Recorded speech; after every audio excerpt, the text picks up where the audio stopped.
Assalomu alaykum hammaga. Kech qolganlar xush kelibsizlar. Bunaqa kech qolmanglar boshqa. Aziz do'stlar, aytib o'tganimdek, bugungi asosiy mavzumni boshlashidan oldin meni ismim Sunnatulloh. Ko'pchiliginglar Steve Hunter deb bilasizlar.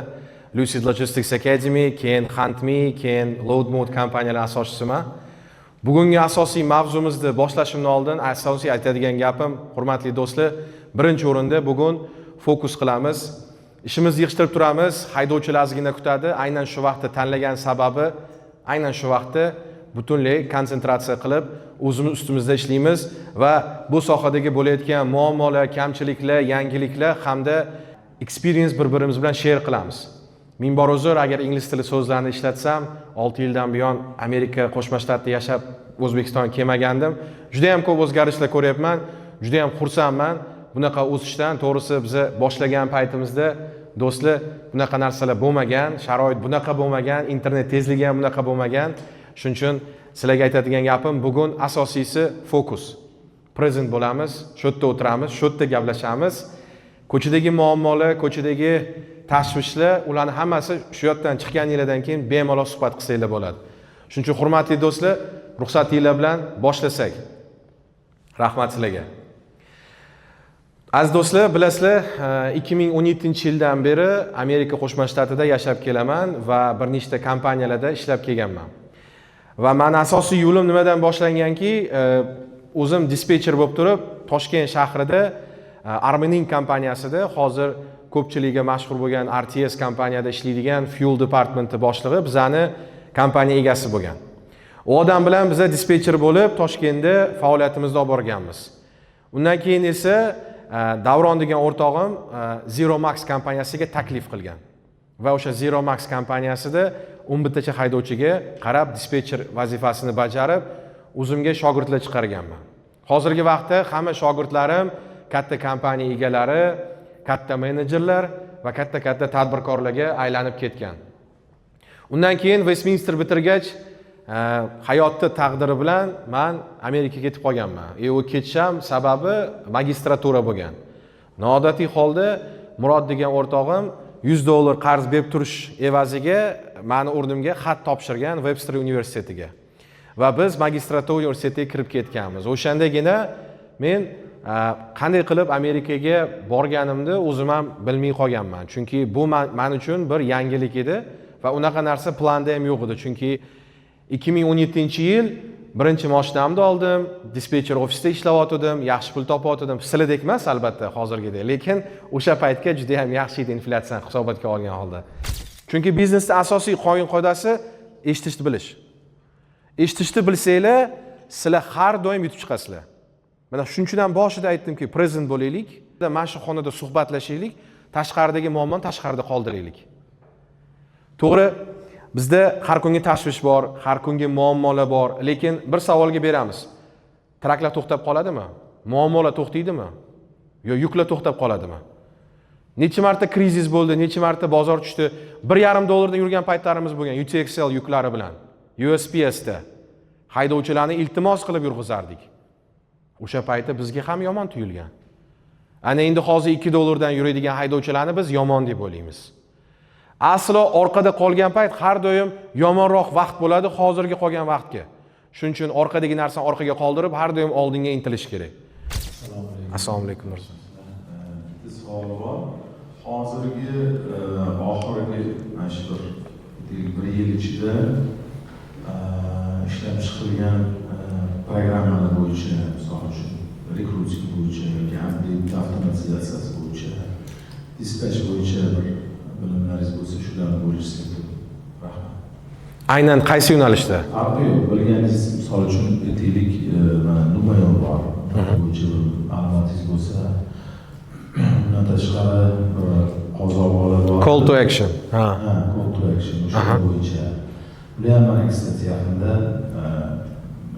yana bitta etapda investitsiya qabul qilishdi.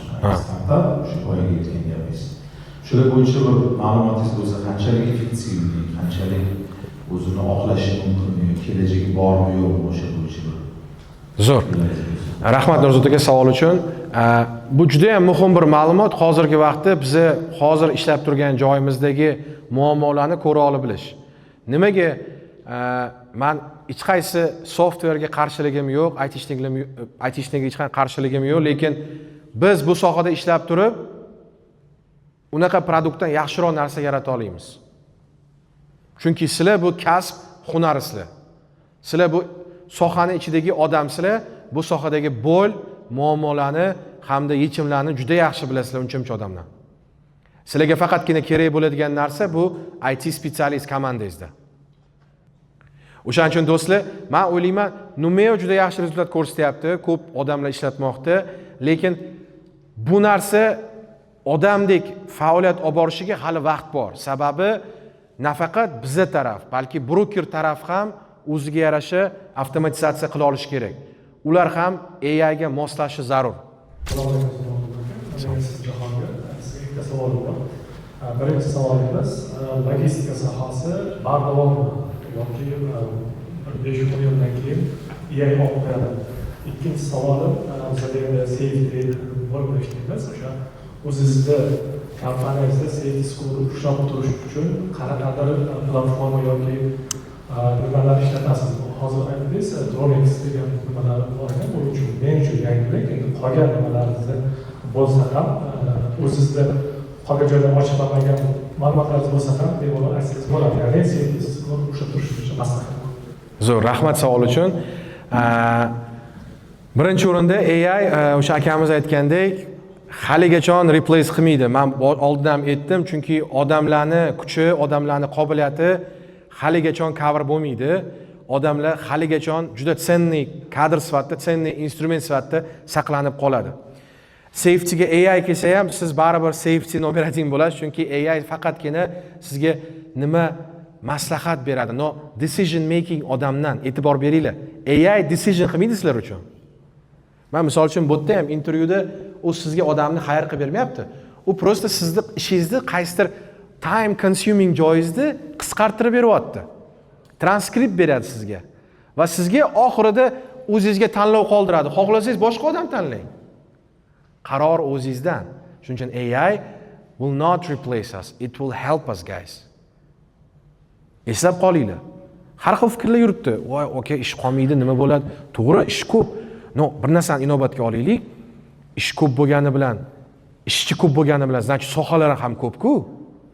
Oldin qurilish yo'q edi, Yandex yo'q edi, to'g'rimi? 24/7 delivery yo'q edi. Hozir bor. Kimdir shuni qilyapti-yu. U ham logistika do'stlar. Faqat kichkina mashinalarda logistika bo'lyapti. Taksi ham logistika, odam tashish ham logistika. Bu orqali har bir kompaniya o'zini brendini saqlay oladi. Har bir kompaniya o'zini sha'nini protect qila oladi. Yo'q, men scammer emasman deydi. Marhamat, meni reviewlarimni ko'r deydi. Meni ishlayotgan odamlarim review qoldirgan, meni o'sish employee statistikam deydi.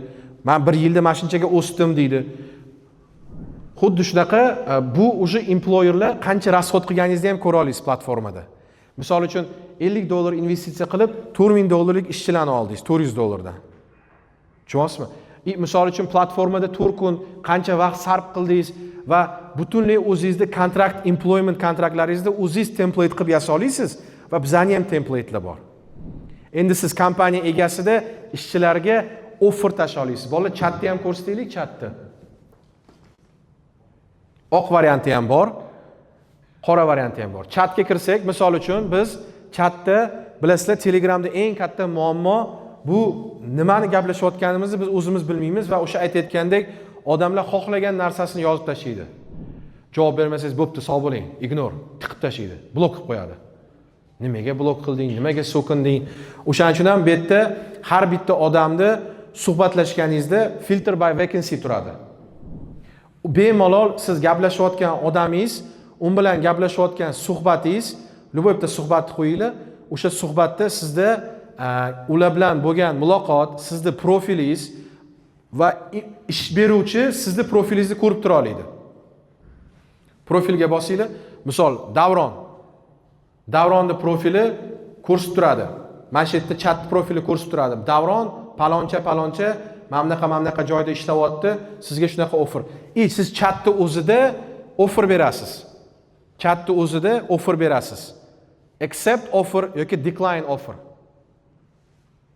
Mana. I'm available Thursday. intervyu o'tdi, yonidagi suhbati kim u bola? Chunki biz 100 talab odam bilan gaplashamiz.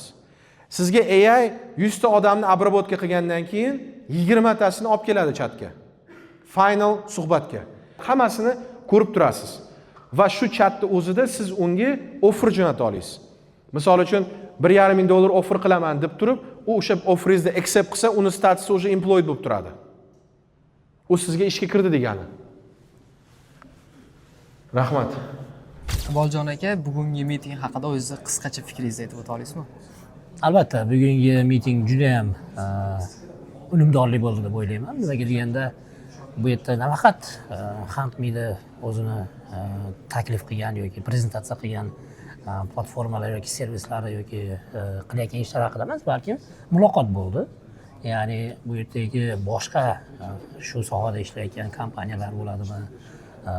Shu sohada qandaydir bir o'zini topmoqchi bo'lgan insonlar bo'ladimi? Shularga bir muloqot platformasi qatori bo'lganligi uchun menimcha yaxshi bir konferensiya bo'ldi deb o'ylayman. Sardor aka, bugungi konferensiyamiz qanaqa yoqdimi sizga? Qanaqa o'tdi? Bu narsani qanchalik darajada biz eploldik? Sizga qanaqa taassurotlar bera oldik? Va siz chiqib Sunnat Ilakiydan savol so'radingiz. Bu savolingizga mutaxassis sifatida ular javob berdilar. Bu javob sizni qoniqtirdimi? O'zingizga xohlab kelgan narsangizni ola oldingizmi? Hop, endi Sunnat akani asosan social mediada, internetda kuzatib borardik, shu 4-5 yildan beri. Mana bugun shu yerda konferensiya qildilar Toshkentda. Ko'rib, face to face ko'rish juda ham xursand bo'ldim. O'zi onlayn doimiy o'zim bilmagan narsalarni yoki o'zim qiynayotgan muammolarni doimiy onlayn so'rab, o'zi yechim olib, foyda olib gaplashib yurardim Sunnat aka bilan. Как братский. И plus bu yoqda savol, ya'ni driver retention bo'ldi. Kompaniyada haydovchilarni qanday ushlab qolish va ularni qanday satisfy qildirish. Sunnat akam aytdilar, o'sha asosan communication urg'u berdilar. Haydovchi bilan yaxshi gaplashib, pullarni, oyliklarini vaqtida beriladigan bo'lsa, grossini yaxshi qilib dispetch kuchli bo'ladigan bo'lsa, xullas qisqa qilib aytganda yaxshi dispetch servis yoki umumiy yaxshi servis ko'rsatilsa, любой driver qolib, kerak bo'lsa o'rtoqlarini olib kelib, kompaniya o'sha bo'yicha kengayib ketadi deb maslahat berdilar. Bu savolimga o'zlarini experience'ini, ya'ni kompaniyalarni misol qilib keltirdilar. Ya'ni 1 yilda 5-10 ta trakdan 150 ta trakka chiqib ketish sabablarini keltirib berdilar. Bu menga juda ham foydali, o'zimga steplarni qo'yib oldim. Mana shu steplarni sekin-sekin bosib, amalga oshirib, biz ham shu 5-10 ta trakli kompaniyamiz 150 taga nasib olib chiqishga sababchi bo'ladi deb o'ylayman. Hurmatli do'stlar, hammalarga avvalambor rahmat aytib qo'ymoqchiman. Muhim bir mavzular, dolzarb mavzular suhbat qilindi. Ochiq-oydin open discussion bo'ldi. Har bir savolga javob berdik. Har bir insonning dardini, ko'nglini hamda maslahatini bera oldik. Va undan tashqari Handmade birinchi unofficial yopiq prezentatsiyasini, demo versiyasini o'tkazdik. Shuning uchun do'stlar, har bittangizga yana bir bora minnatdorchiligimni bildirib, shunaqa eventlarni ko'proq qilishimizga va umid qilishimiz uchun kommentariyada reaksiya berib qolinglar. Xudo xolasa, keyingi uchrashuvda bundan ham katta va bundan ham ko'proq mehmonlar bilan sizlar bilan o'tkazishga biz tayyormiz. Sog' bo'lasizlar, salomat bo'lasizlar. Sizlar bilan Sunnatullo Abduhakimov, Steve Hunter aloqada bo'lamiz.